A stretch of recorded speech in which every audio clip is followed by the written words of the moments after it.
what we're showing you is basically simple. I know there's still confusion, because I can feel it.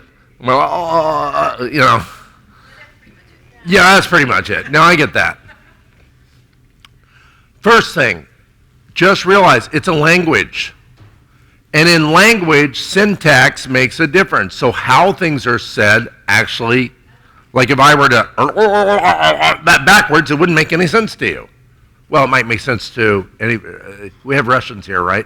It might make sense to you. I don't know. That doesn't sound like Russian, but I mean, me backwards at least makes more sense than me forwards in Russian. So, it's a language. And the language doesn't have to be exact, but at least has to make sense. It's like when I go to explain a sentence here, I'm not really thinking about the sentence before I form it, because language is a natural thing. It's totally natural, right? Once you learn how to speak, you can do it, and that's the same here. It's a language. Once you learn how to speak it, you can get very fluent in it very easily. Basically, almost anything you can think of in order to interact with this language, you can do. It's plug and play. It doesn't require, it has certain guidelines that you could almost call rules, because there's certain ways that the language makes more sense than others. And that's really what you're dealing with. Does it make sense? Mathematics, for the most part, even though you can't prove it to me in my, conscious mind, but it makes sense. It has a precise language that is reproducible. This has a precise language that's reproducible. It doesn't require that you be a math genius or a master energy dynamics genius. What it does require is that you're willing to play with the language and find out stuff.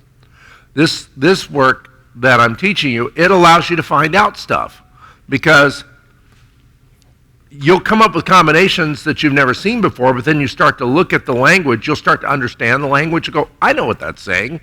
That's this. The master dyslexic, there's another word for it, and this word is called in relation to. And in relation to is the most powerful thing.